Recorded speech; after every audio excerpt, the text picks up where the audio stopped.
Welcome to the Bleed With Me podcast, all about horror.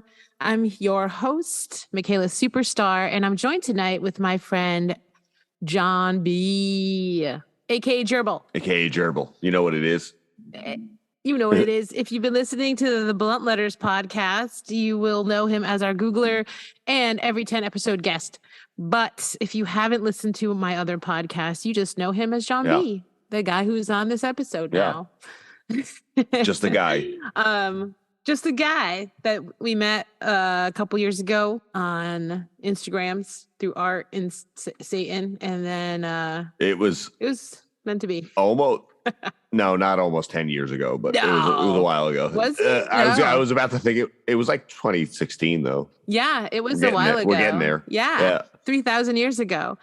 Yeah. And I bought some art from him, and then we became friends, and he was on Naked and Afraid, and I was like, oh shit, come on our podcast. And then you were like, oh man, there's poop stories I can't tell anywhere. Can I tell them on your podcast? I was like, absolutely. That's literally how it started. I went on my first podcast and they didn't want to hear the poop stories. And then that's how this happened.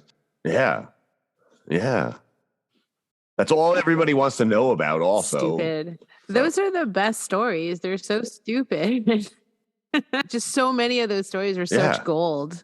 Go back and listen. We'll link in the show notes to the ones that Jon's been on, but there are really some pure gold moments on there. Anywho, so here we are, and we're here to talk about horror. Tonight, we're actually talking about a novel by Grady Hendrix called Sold Our Souls, which is about heavy metal and Se1, two of my favorite things. Yeah, I fucking love heavy metal. Yeah, me too. But first of all, what are you drinking tonight? I'm actually on it tonight. I microwaved some sake. Yeah. Whoa. I have a bitch number 2 shot bitch glass. Number 2. Who's bitch number 1? Yeah, I don't know who got bitch number 1, but I got bitch number 2. Cheers up. Man, that's nice. You said you were having sake and Thai food, right? That's what I mean. My girl and I did for Valentine's Day. It was quite nice, but exotic farts. Exotic farts. I was like, damn. Yeah. Lots of like green curries and foreign spices. Yeah. Loosening you up for Valentine's Day. Good time. Though. Yeah, it sounds fun. It sounds very apropos for your kind of romance. Yeah. You know how it goes. Yeah. I gotta say there was I don't know. I think he wasn't a waiter. He might, but I know this dude's been working. I've been going to this restaurant for years. It's in my town. And this dude's been working there since I moved here. And I just heard him. He's just the funniest fuck. Yeah. He's just like a miserable prick. And it's hilarious. I heard him like a family was leaving, and it's Valentine's Day dinner. Remember that? And a family's leaving. And I just heard him say, like, almost under his breath, but loud enough that like everybody around him can hear. And he's like, hopefully one day I can have my own family. Oh my God. That was it, like on their way out. Oh my God. That's so sad. You're like, probably not, bro. Probably not. Yeah, I was like, I don't know. I was like, I hope you do too, man. Like, That's so sad. You're not trying hard enough. I feel like there's so many people out there who want to have a family. It's like, there's I mean, if I can be in a loving long-term relationship, anybody can. Ooh, I already finished my drink. I made a small one as if that would stop me from drinking it quickly, which is like the dumbest theory. It's the dumbest theory since I'm just going to go and have one drink at the bar. I've been doing that for years. I used, I always ask for like half shots of whiskey, when I go to the bar. It's like they even make fun of me. They're like, 16 later. Yeah. Hey, there you go, buddy. Yeah. You're like, you just drank half the bottle very slowly. Yeah, it doesn't work. I would often call my second husband drunk from my favorite bar and be like, my one drink plan went awry. He'd be like, all right, I'll come get you. Yeah. I was like, I need someone to walk me home. Yeah. Tonight I'm already home, but I'm drinking a really delicious drink that's kind of like a fancy vodka sour. What do you call it? Vodka Collins or whatever? Is that a vodka Collins when it's just sour mix, whatever? Anyway, but I got that Smirnoff cucumber lime vodka. Yeah, and I mixed it with calamansi juice. I had it on the last podcast too. So if you heard the last podcast, you're not surprised. But it's Filipino lemonade.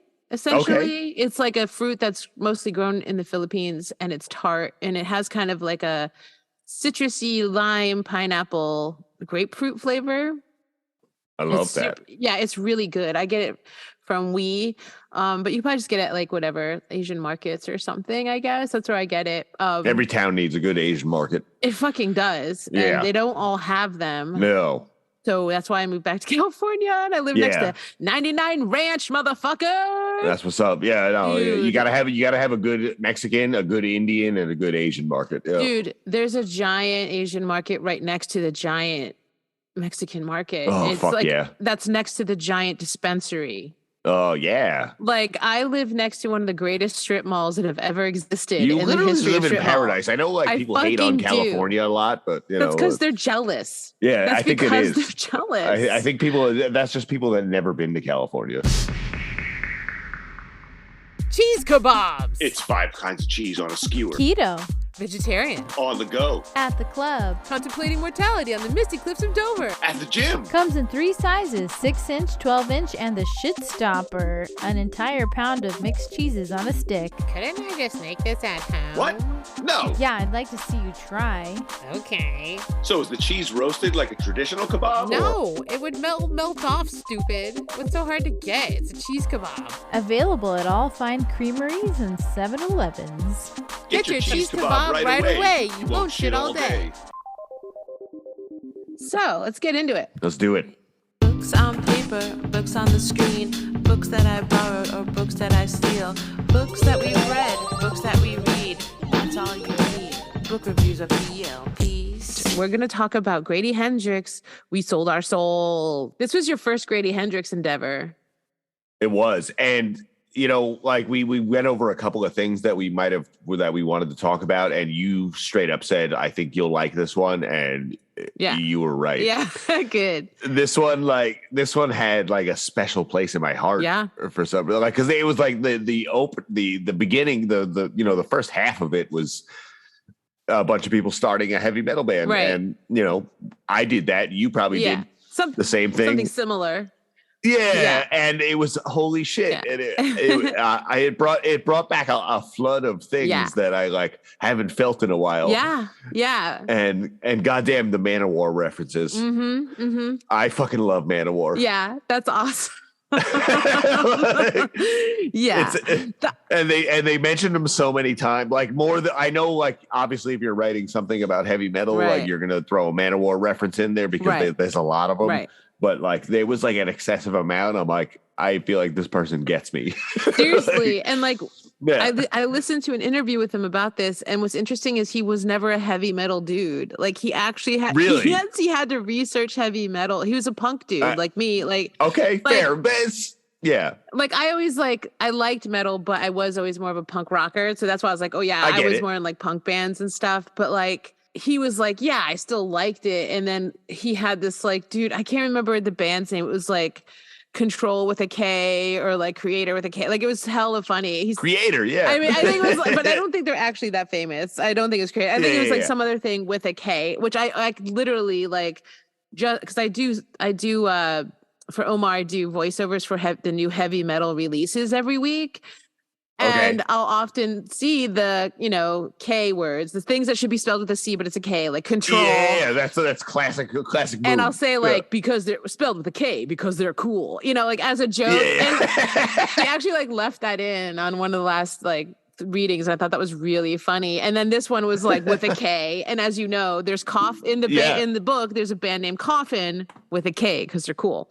So he didn't start off as a metalhead, but obviously still as a weird like punk dude. And like got schooled by this guy in a metal band, and then some people have been like, oh, this sounds kind of like a little bit of a snob wrote this. So it talks about nude metal. And I'm like, well, no, his friend was a snob and that's where he got his info from, But anybody that's into metal is actually like that. No, and I'm like that. Like I love. Yeah, me too. I don't like new metal, which again, we'll get to. No, neither do I. I mean, I secretly do a little bit of it, but like.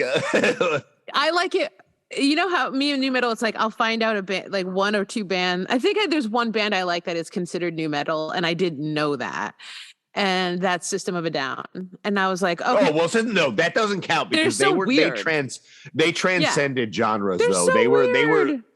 I actually just had a conversation with with Ashley about System of a Down when I first heard them. They're so weird that they're not just new metal. Like they're absolutely bizarre, and I like that's why they were them. So sick, and they're like Frank Zappa new metal. Literally. That's actually a great way to say it. Yeah, and we'll talk about this maybe another time. But like they're honestly the reason I graduated high school, and it's a weird story. But well, I mean, not that weird because one of the things that Grady Hendrix talks about is like, especially with the Melanie in the book, is that he wanted to touch upon the fans and like not have it just be about people in bands and making music, but the fans that loved it and needed it to get through like high school, to get through writing this book, to get through every day at work, like.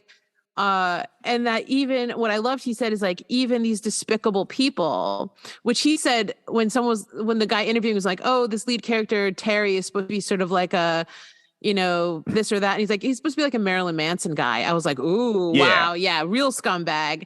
He was like, even when you have this human garbage fire, they still have fans. And that is something and there's still people that shit meant a lot to, Exactly. And I thought that was really interesting that he wanted to touch upon that because because it's super important. Right. Like that's like part of like the separating the artist thing because shit's like Marilyn Manson, like fuck him. But like Marilyn Manson was important to me as a teenager, Right. Like, exactly. He was so shocking and like, yeah, that was like it maybe like fuck him at this point, but at one point it paved the way for me to like find out about other shit that literally like defined my whole fucking life. Right. So I like that they touched on that. So let's get into a little bit what we'll give the listeners. If you haven't read it, there's going to be spoilers, guys, and you might not mind it. It's not like it's going to ruin this book, and like honestly, we're not going to go play by play, but there's going to be spoilers. If you have read the book, then, hang on. We're going to talk about what we liked about it, but we're going to give you a little overview. And it starts off with Chris, the main character, right? If I remember correctly.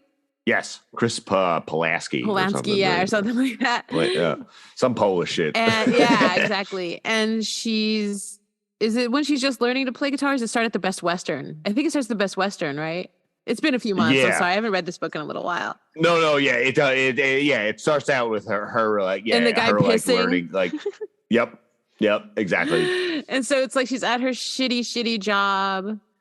And there's like a dude who always goes there and like urinates. Okay. So that's and that's like after the band's whole started. That was like her like later on. Oh, it was. Yeah. Okay. So it starts out with her just being in the band then. So no, it starts off. No, you're right. It starts off with her being like after the band days. She's like in her 40s. Like, she works at like a shitty working hotel, at a hotel. Yeah, exactly. And the guy pissing. Yep. And being like, man, what the fuck? And like hating her old bandmate who is now super famous, like Marilyn Manson status. And he just she sees a billboard, right? She's leaving her shit job or something, and she sees a billboard for him. Yeah, she's leaving, like, and he's doing a farewell tour. Yeah, Coffin. Yeah, with a K because he's cool. Yeah, the Blind King. Yeah, that's what it was. Yeah. Oh God. Yeah. Which honestly, all of that sounds so cool. But it does. It sounds. I would be super into this. Hellstock. Yeah. All of it sounds great. And there's going to be this huge fucking festival in Las Vegas, and there's like Vegas. Yeah, and how perfect. It's like very The Stand. I'm like, let's go to Vegas for the end of the world. It very much was very Stephen King-esque with heavy metal.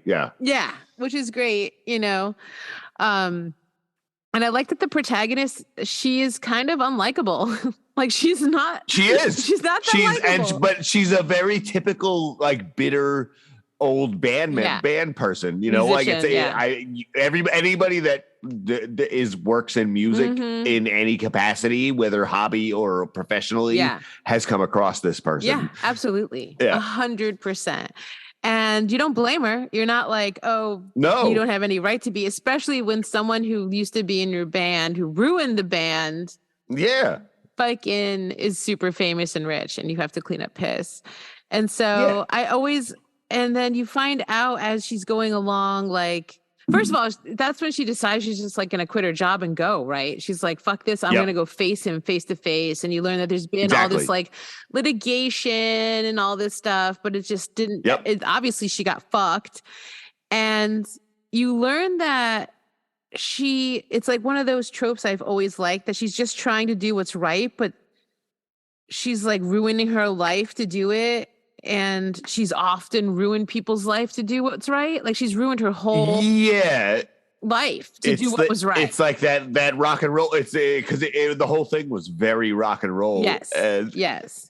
And it was, you know, it is anybody like we said, anybody that like worked in that capacity at all. It's like, you know, somebody like that, but you also relate to people like that. You know? Exactly.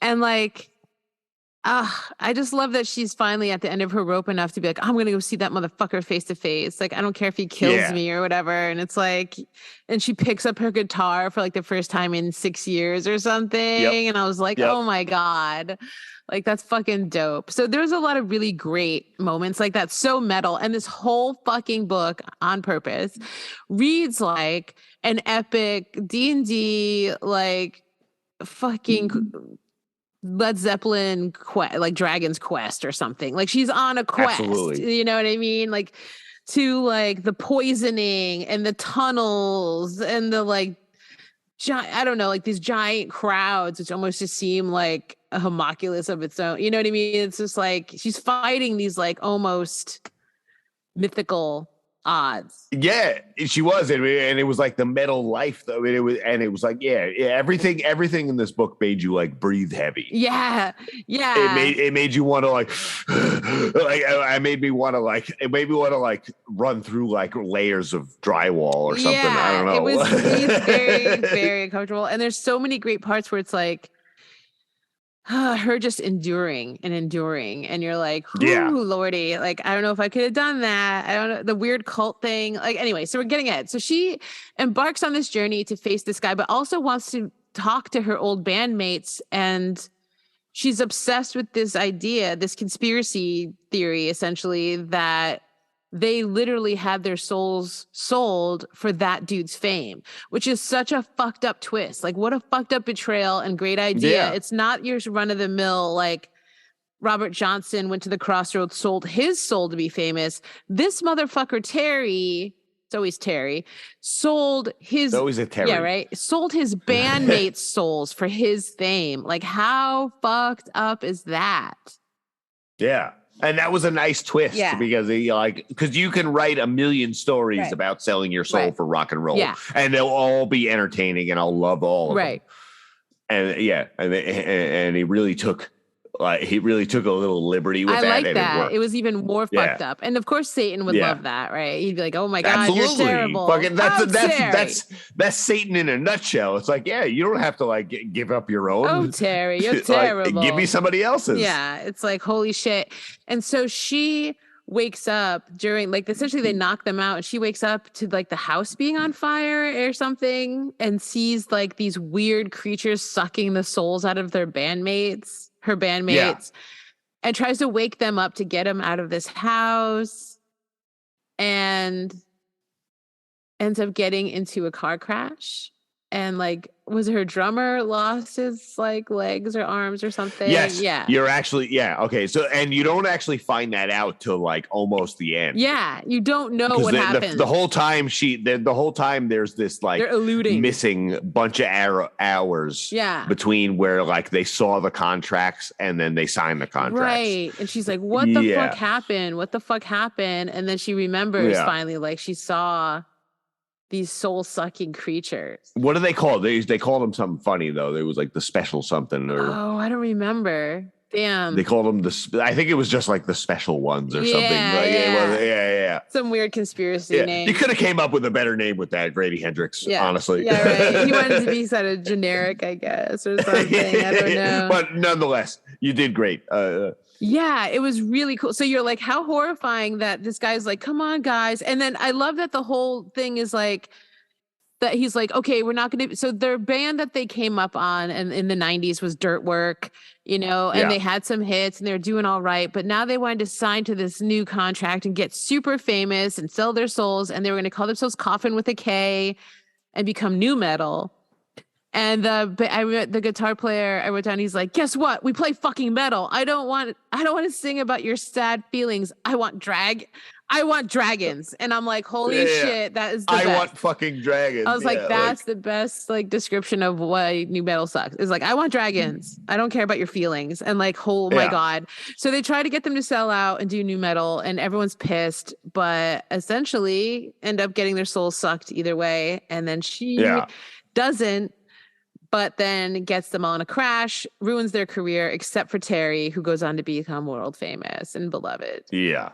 And a total fucking scumbag, and rips off all their music. And then this whole secret album called Troglodyte, which I love. There's a secret album out there that she wrote. I love that. Was like my favorite theme of the whole thing, was that there was this really actually good album that, but they also were acknowledged that it was cheesy and juvenile. Yeah. And about a weird quest.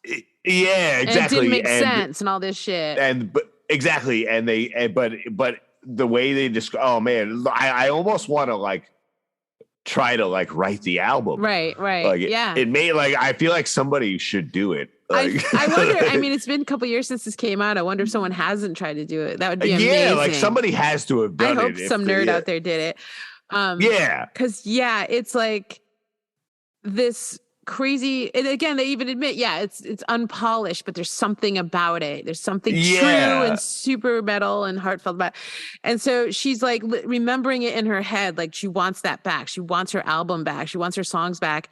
And through the book, it is Troglodyte is what's the word I'm looking for? Premonition. It's telling her what to do next. Yeah, it's a prophecy. It's a prophecy. Yeah. So then that's the cool. I love that part of the book so much, that her her crazy metal, dorky metal album about dragons becomes a prophecy of her own life. Yeah, making a comeback to face the fucking blind dork or whatever. The blind king. The blind dork. Yeah. I like that better. Yeah. And face off with him.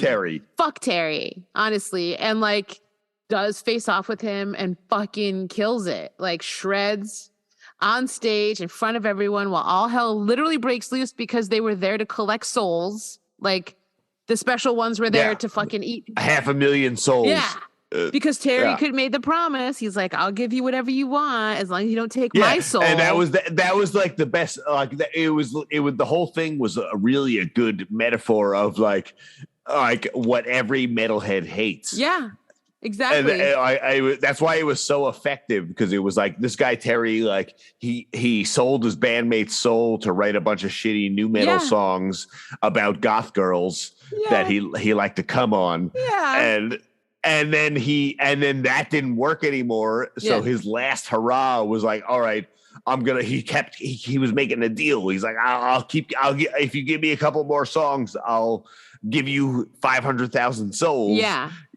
And that was such an excellent metal metaphor, because it's a lot of people ruin their lives to stay true. Yeah, exactly. They wouldn't take that step to write the stupid song about girls and their about your feelings, shit. because they wanted to talk about dragons. And and they never made it. And they probably were there's probably brilliant songwriters working at UPS right now.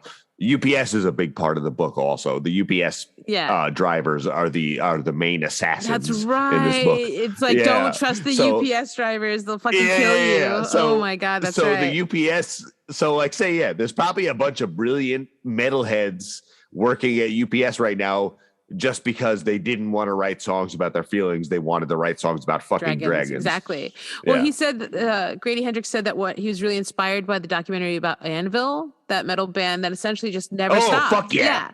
And he was like, there's something to be said about people just don't stop. And he's like, absolutely. He's like, I didn't sell my first book till I was 40. And I was like, exactly. What? And that's what we do. Yeah. Like, like we're all in that area. Mm-hmm. We've I've been doing shitty stuff my whole fucking life. Yeah. And I don't care. Yeah, exactly. It's like, I can't bring myself to and I've always said it was very interesting to me though, coming from a classical music standpoint and now from playing jazz, that you're not expected to stop when you get old in those two genres. It's only rock and roll and this kind of that kind of shit where you're too old, but it's like every other genre of music, you get better and better with age, and you play those guys when you go see Keb Mo or Muddy Waters in their 70s. I saw Ornette Coleman when he was 72. He was amazing. Yeah, fucking sick, and that was probably the best he's ever been. Yeah. Right. And he looked cool as fuck. He was in a fucking powder blue tuxedo, Yeah, and that motherfucker probably never actually got rich, No, he probably did. Yeah, probably did. But really. It was Carnegie Hall I was seeing him in, and it was sold out. Okay, fair enough. And he did do Naked Lunch and stuff and whatever. Yeah, true. All right. But yeah, he was probably rich enough. That's a rare case, though. He was one of the biggest geniuses of the 20th century. I mean, that's saying a lot. But I'm just saying, it's he played till he was old, and it was cool. He was cool. It's you can be old and cool in these other genres, but not in rock and roll. And it's really funny. No, and it's almost like a thing. When you get old and you sell out in rock and roll, it's part of the game. Right. It's right. Yeah. It's so weird. But anyway, I just found that really interesting that he was okay, well, I was inspired by people who don't give up. And he was even dad bands, he's you might want to laugh at them, but they're actually doing something that's way cooler than what most people do with their time. And I was yeah, totally. For real. And I remember playing open mics back in the day and seeing dad bands and kind of clowning on them a little bit. But those are 40-year-old dudes playing writing original metal songs because they wanted to, right? As opposed to watching sports. Yeah, exactly. Or working on cars, the dumbest shit in the world. You and your boys want to write a bunch of metal songs and fucking play them at a bar. Sick. I know. I was there's so many dumber things to do with your time than exactly music. I hope I'm still doing that. Hell yeah. I'm actually working on the lounge act. So I'm kind of trying to put something together myself. Me and Electric are putting together a little punk band so that we can play a little live set before we do the podcast, live shows. But also I'm trying to put together a little lounge act of weird songs to play live. I thought it'd be super fun. I'm into it. I've been super into James Brown lately. Oh, nice. I've been trying to write funk songs. Oh, wow. Good luck, man. That's hard. It's tough as fuck. No kidding. God damn it. Of course it is. I thought it was going to be easy. And I'm trying to show my friend some quick bass licks so I can play guitar licks over it. It's tough. Yeah. Funk is not easy. No. Nah, man. Of course not. Anywho, but this person was not a funky guy. This guy was a metalhead guy, and he was ready to sell out his friends again. And all his friends were ready to let him. So that's what's cool is you go on this journey with this woman, and she's going to find her other bandmates who fucking hate her.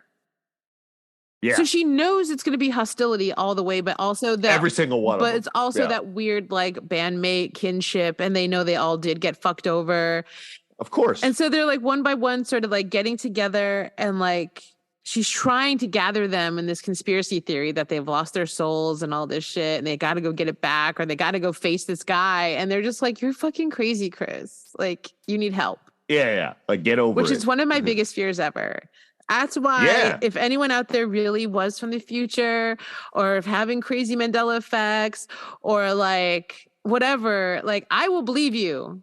I don't care. I'm gonna just because, I don't care if I'm a fool or if I'm enabling some mental health crisis. I'll believe you first, because is my it's just such a fear of mine that like some shit's really going down that's insane and no one believes you. I also just watched. Yeah, I'm always gonna humor you at least. I may talk shit behind your back like after you leave, like yo, that's I'm fucking gonna investigate. But, like I just watched. But I'm gonna look into it. I just watched Kindred recently. I got through it by fast forwarding a lot of the like torture against African Americans because I just couldn't. It was a lot. It was a lot, but it was pretty good. But that was like one of my biggest fears is like, this perfectly normal woman or whatever, just getting sent through time and no one believes her. And I was like, I'd believe you. So that's exactly what would actually happen though. Exactly. I know, but that's fucked up. So and like somebody's got to do it. Yeah, you got to find Micaela Superstar. So Chris could have found me and I would have been like, girl, yeah. So time travelers find us. Yes, I'll believe you. I'll believe you.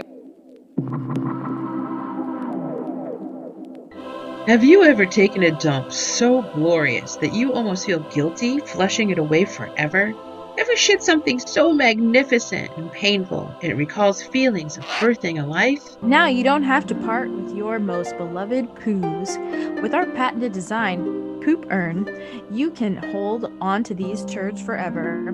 Poop Urn hermetically seals feces for all eternity. People of the future will see your turds. Poop Urn comes in many colors and shapes, just like poop itself. Now go to poopearn.org to browse the many styles available to ship today. Don't be unprepared for the poo of your life. Order your Poop Urn now to guarantee you and your shit can live together forever. Okay. So, anywho, we get Chris and she goes to see her friends. Now, this is where it gets a little money. I know she goes to see one guy and he's just like straight up like, fuck you. And the wife is like, get the fuck out of here. You ruined our lives. But he goes with her anyway, but only to bring her to a cult, right?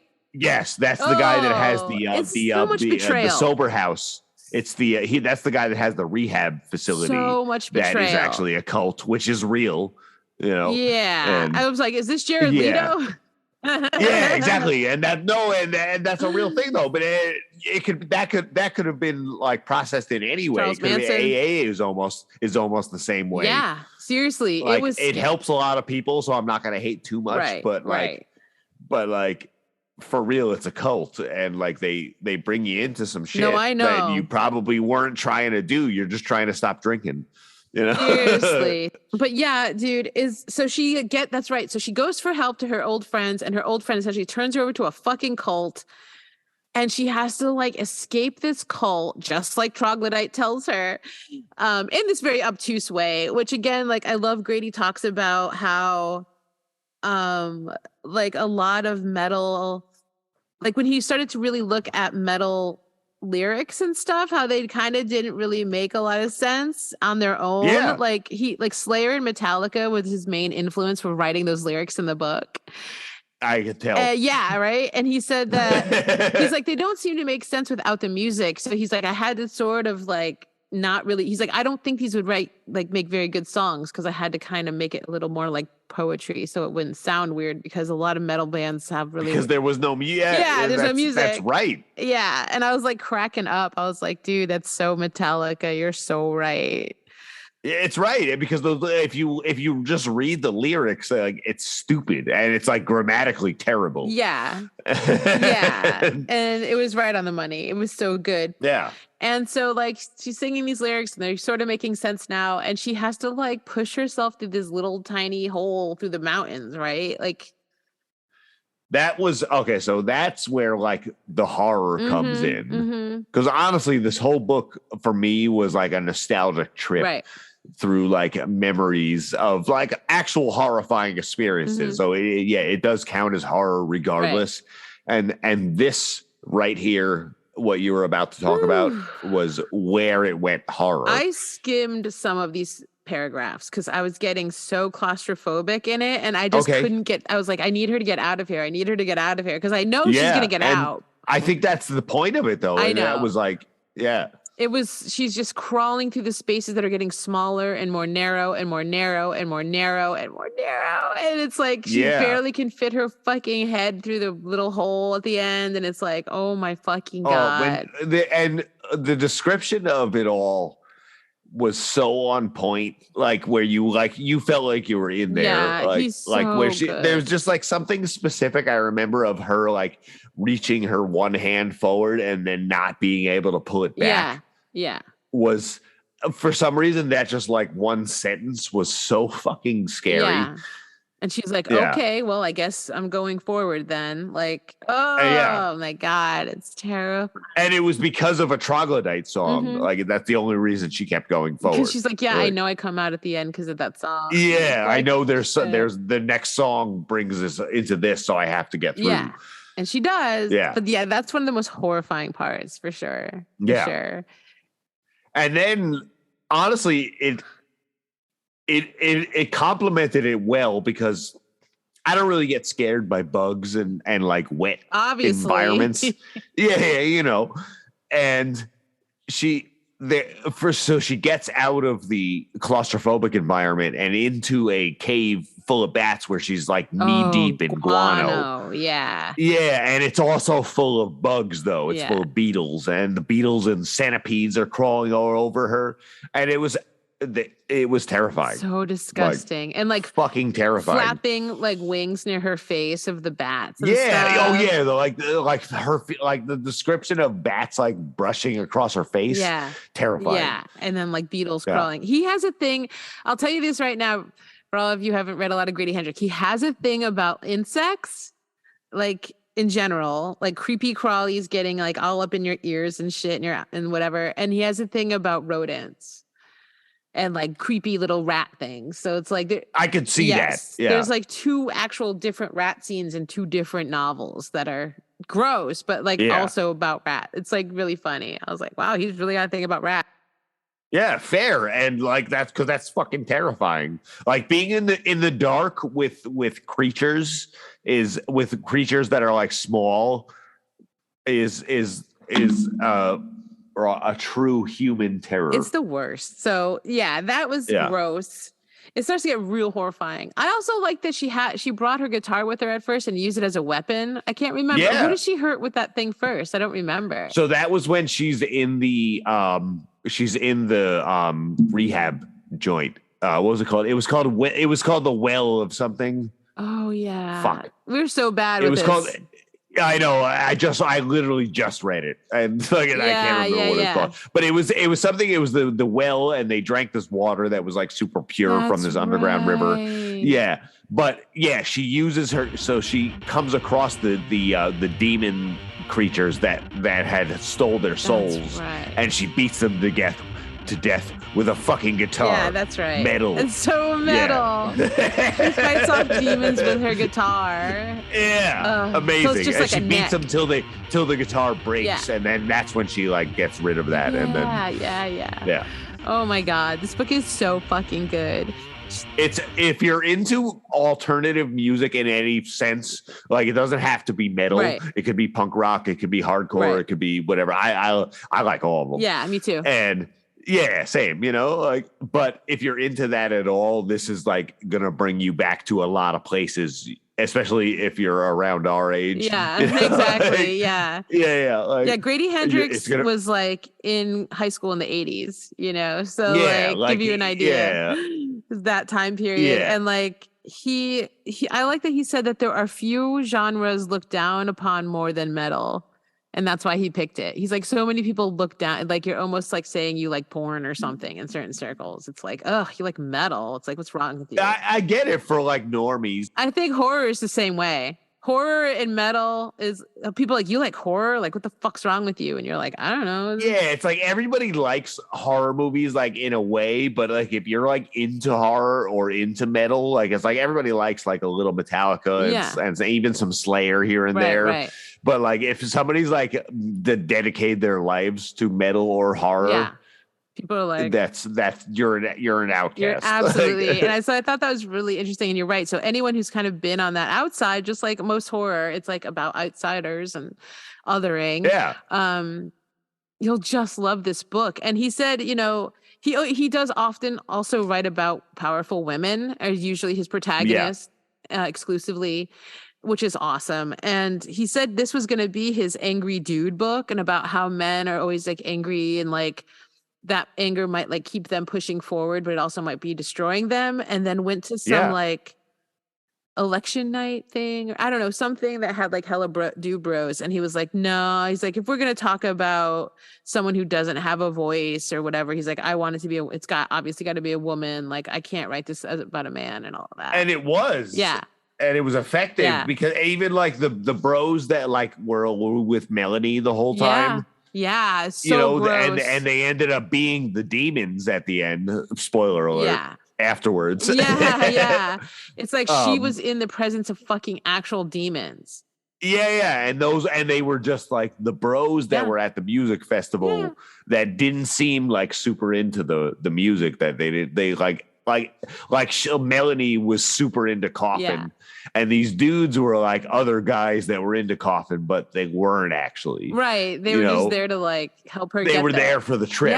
Yeah. They're like, let's get you, Melanie. Let's get you on board, Melanie. Your pathetic soul is ours, Melanie. And she really, I love the journey of Melanie as this parallel like trip across country with Chris. It's like two different women, a fan, and then like the musician. And again, like what Melanie got from Terry, like she worshiped the guy. She didn't know what a piece of shit he is, and then she doesn't know what a piece of shit these demons are. And she thinks she's going to have the best time. And instead she's just surrounded by like evil and is saved by a woman. So that's pretty cool. Yeah. And then she goes on to play guitar herself, which made me cry. Oh, and that final scene of like the concert, like I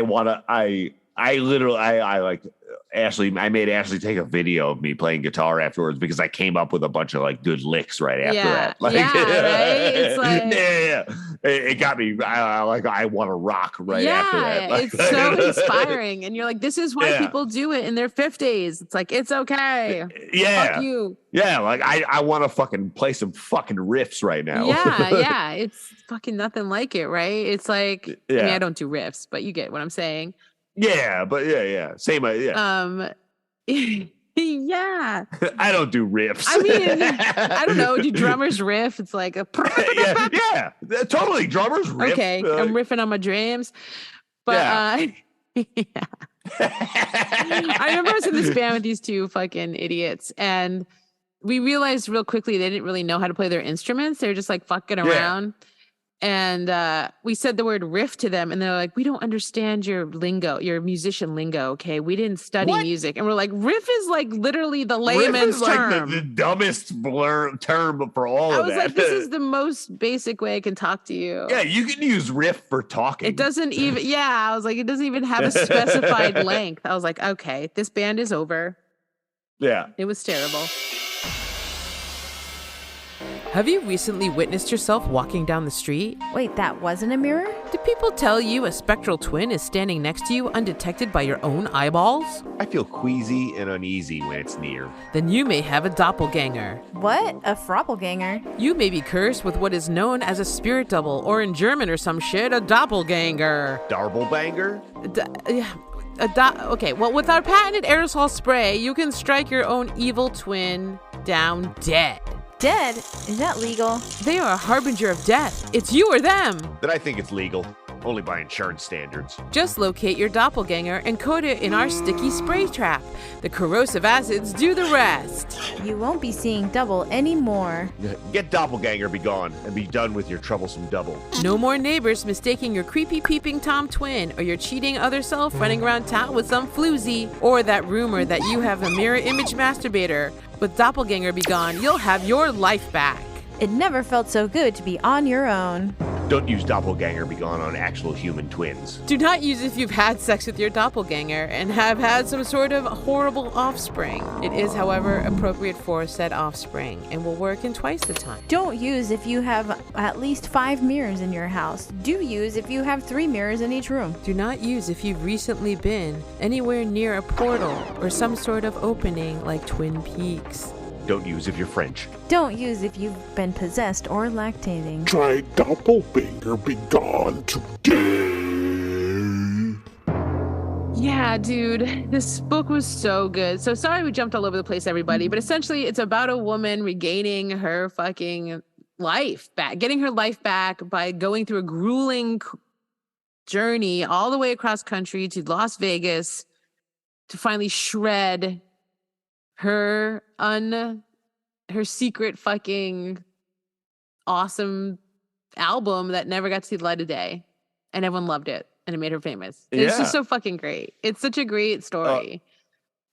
It's like inspiring yet horrifying, and like honestly, for a horror novel, not depressing. Yeah.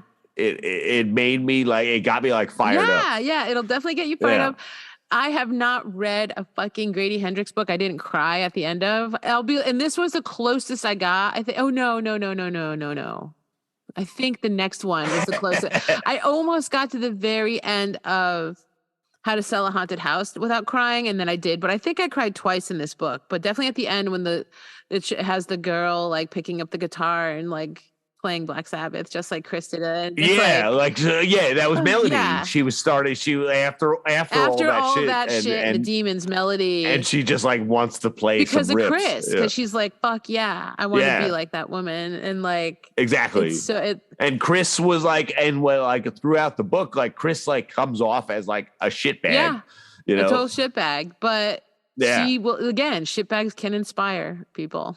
Shitbags can change your life. So that's a lot of what he said was about this book was about. And I was just like, so Grady Hendrix tells you to be shitty for the good of planet Earth. And I'm behind 100% behind that. Yeah. Just do what you're doing, everybody. Do it till you can't anymore, I guess. And especially this book, as I was saying, that he had a really hard time. He actually went broke writing this book. Yeah, because he said the publishers kept rejecting it. Like he pitched it, they gave him a little money, but you don't get the back end of your advance if you don't actually get it accepted by the publisher. Okay. So he kept giving it, and they kept rejecting it. They were like, it's too weird. It's like too gross. Like, I don't know. And then finally he went broke and had to start living off of his fucking like credit cards. And he's already written a couple books at this point. And so he wasn't going to get the back end of his advance. And they called him, was like, we're unscheduling your publishing.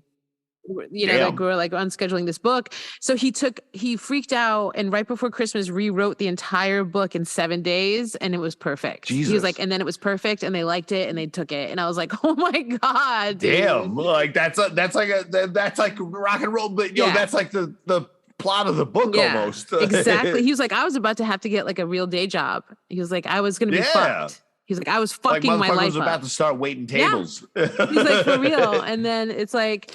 And he was like, but what's weird is that when you write, like your characters become so real. And he's like, Chris got me through writing this book. Cause he's like, I've got to do it for Chris, because Chris wouldn't give up. And so he kept like his own character was his motivator to keep writing his own book, to write that character. And it's like, and there was like the whole, there's a part, another spoiler alert, everybody. There was a part in the book where like they were gonna stage Chris's suicide, remember? Yes. And that would have been 1,000% believable. Nobody would have questioned it. Because they're like, she's crazy, she's pathetic, she was a loser. Yeah, and she has been for years. And she's like, and if a suicide would have came up, nobody would have questioned it.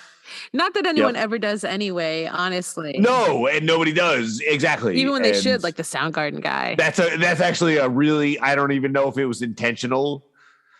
That's a pretty solid social observation. I mean, it is, right? Like, yeah. We won't get into and like the thing is, he was obsessed with conspiracy theories, he said, like before Y2K, like I was. And now it's like such a dirty thing. He's like, you come back to it and it's like all this weirdness. He's like, but he's like, the fun was missing out of the conspiracy theories that I grew. And I was like, same, man, like, where's the Fox Mulder? Like not. I know. I tell Alex people this all the Jones. time. Like, I used to be into Alex Jones, and that shit was fun as fuck. Like, what happened? It got so weird, and it got so serious, anti-Semitic, and like racist. It kind of always was, but it was like really. It was more like, all right, Yeah, but it was like lizards instead of Jews. Well, yeah. Lizards, nobody wants to be a lizard. Yeah, but it's like fun. But we could all hate a fake race. Right, that's what I'm saying. As a species, and that's a good thing. Yeah, honestly. Like if these lizard people are really helping the Nazis, we can hate them with the Nazis. Yeah, we can hate them, but then when we're like, oh, the lizards were Jews, we can't do that. Like, God damn that's not good. You stupid assholes. You fucking asshole. Not right at all. Oh God. But yeah, he talks about that a lot in this interview, and like how people just they won't believe your conspiracy theory either, but she was living this conspiracy theory, and it's like, and that's another one, being suicided. Like there's a whole book that I love. I've only been able to find a PDF for free or like $3.99, and it's called The Covert War Against Rock. And I'll put a link in the show notes. I forget the author right now. I read a bunch of his books, but it makes a good case for a lot of rock and roll like people who died in rock and roll by either like suicide or misadventure, like might have been actually murdered. I don't doubt it at all. Like he goes from like Bob Marley, Jimi Hendrix, Michael Hutchins, and he was found hung. And they were all, and they were all like giving the same. It was like MLK, and that was like a real thing. Like they straight up tried to convince him to kill himself. Yeah. And be for the same ideas that all these rock and roll guys were doing. Yeah, or like drug overdoses that didn't make sense, like Jimi Hendrix. Yeah. Where it's like his friends were like, he never did heroin. It wasn't his thing. He did acid and drank and smoked weed. Yeah, like you're never gonna die from acid. You might be. Well, they said really he died from for the rest of your heroin, life. and they were like, "Why the fuck are you saying he died from heroin? Bullshit. He never did heroin." And then the autopsy showed that his like lungs were filled with wine. Like he was so intoxicated, he literally had like more wine you could drink, which is a way that the mafia used to kill people. Like it's an old Italian thing, and they think that he had some. And then he makes this case where like he had ties to the mafia and all this stuff. His like producer or somebody. Of course he did. Well, that was the music business. That's back what they then, said. Though. They said that, and that they were like, "You're worth more alive than dead." It's like what? Or he pissed people off, and that's like how they killed him. And I was like, that's fucking horrifying. What the fuck? It is, but. Again, this conspiracy theory probably real. It's like, who knows? And I like that kind of winds its way into this novel as well, because it's obviously something I've been obsessed with for a long time, and still seems to happen. Like I said, I feel like there's some rock stars who still have been like, whatever ritually put down or something. Yeah. I'm gonna go a tiny bit off topic right now, but like Chris Cornell, like, all right, that was like a more recent one, but okay, I don't think that one was a conspiracy, because that was the most rock and roll death I've seen in decades. Because I don't even know if this is true, honestly. This is just the mythology behind it, but apparently like the show, he was on tour when he did it, and the show that he did the night before, he told everybody, he said on stage that, oh, the people at tomorrow night's show are going to wish they were at this show. And like, fucking rock and roll. Like, come on. Like, whoa, that's crazy. Yeah, like, did he know he was going to do like that one? Almost like, I wonder if that's true. Conspiracy in that was like like, I don't actually know if it's true. If anybody like is listening to this and can help me verify, please like get in there with me, and please feel free to DM me. I will answer you. Whoa, I wonder in like a week. I wonder if that's true. That's so crazy. I know, but like that's like shit I heard, and I'm like, if that's the case, that's the most rock and roll death I've heard in that's probably the most rock and roll death that in existence. Yeah, it's pretty rock and roll. Just be like, you're not gonna like this. The weird thing about his death too is that he was found with a red noose, which is supposed to be one of the Illuminati like kill symbols, Michael. Okay, so I Michael did not Hutchins know was that. also found with like a red ribbon around his neck, and so was David Carradine. Fuck, like a red rope. I love that. So and the red rope thing also reminds me of the Burroughs thing, which is interesting from like Cities of the Red Night and all that. But anyway, conspiracy theories. Oh, that's a whole nother podcast. Louises. I know, seriously. The woke conspiracy podcast, the Micaela Superstar. Yeah, like conspiracies are cool. Stop making them I weird. am part everybody. Jewish. I like me. Yeah, yeah. Like we're all right, we're okay and like people. stop making the conspiracies a problem. It's not me because they used to be fun. It might be Bigfoot, but it ain't me. Yeah. So I love that he went there, and he says that he loves these stories too. And so anyway, fucking love this book. Everyone should run out and read all his books. I'm totally fucking hooked. And he even writes a little bit of nonfiction, and it's good. It's really good too. Paperbacks from Hell was awesome. It's all about 70s and 80s paperbacks, horror paperbacks, and it's fuck yeah. It's great. And then he wrote one about these fists break bricks or something. It's about kung fu and how kung fu influenced America and cinema and all cinema everywhere. So yeah, I was like, this guy's got my fucking number. He loves kung fu. Also super important in punk rock and metal was kung fu culture. Yeah. Fucking one of the coolest things that's ever existed. Yeah. So yeah, I was weaned on that shit. Like fucking love all the movies. That shit was awesome. It was pretty great. Yeah, it's pretty great stuff. And so, yeah, check him out. And he's really fucking cool. He gave a list of stuff he listened to while he wrote this. And he said he listened to actually a lot of blues and folk, which makes sense in a way because it's like, those people said that's where this started with the Selling Your Soul, right? Yeah. But also listen to a lot of Devin Townsend, which I thought was interesting. I was like, yeah, he's awesome. He's really God damn it, I love that guy. Yeah, totally. And Mastodon, Wolves in the Throne Room. They did. And there's a lot of references. If you're into metal in any way, there's a lot of references that you'll get in the book, To get to the end of this, I guess, is there anything else to say? We love this book. We love Grady Hendrix. I like that he almost didn't even get to write this book. Good for him. I'm really glad he did. I'm really, really glad he did too. And check out his stuff, everybody. It's he just came out with a new book beginning of this year called How to Sell a Haunted House, which I also loved and cried at. Not till the end though. Not to the end. And it's also one of the most gruesome ones he's written. I'm gonna check it out. Yeah, there's like an amputation scene that's rough. It's rough. Fuck yeah. Very rough. Very good. It's great. All his books are great. I love me some rough. You're gonna love it. You're gonna love all his books. I can guarantee it. Sick. I really appreciate you showing this because you literally said to me, I think you'll love this one.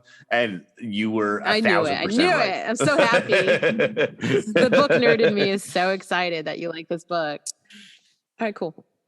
Yeah, I hear you. All right, that was fucking awesome. No problem. Thanks for being on and reading a book. All right, I'll see you later, man.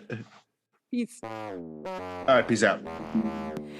Thanks for listening to Bleed With Me podcast. We'll be here every other Tuesday to hear about all things horror. And if you want to hear more Micaela Superstar, please check out my other podcast I do with my bestie Electric. It's called just simply The Blunt Letters. Follow us on Instagram and YouTube, TikTok, all those places to see what we're doing, to get updates about this podcast and my other, and even just go to our website and buy all kinds of stuff and look at our lives at thebluntletters.com. Please rate and recommend this podcast to everybody who will listen. It really does go a long way, and we appreciate it. See you next time. Because we were snaking for so long you forgot, but then it would just be like, oh shit, that's my friend's butthole right there. And it was like your friend's dirty butthole. Yeah. It was, and just like, and farting all over each other. Just straight up stuck in traffic and I'm a shit my pants. You got tick bites like in your dick hole. Oh shit. Yeah, and that was normal. That was whatever. You had like crust in there.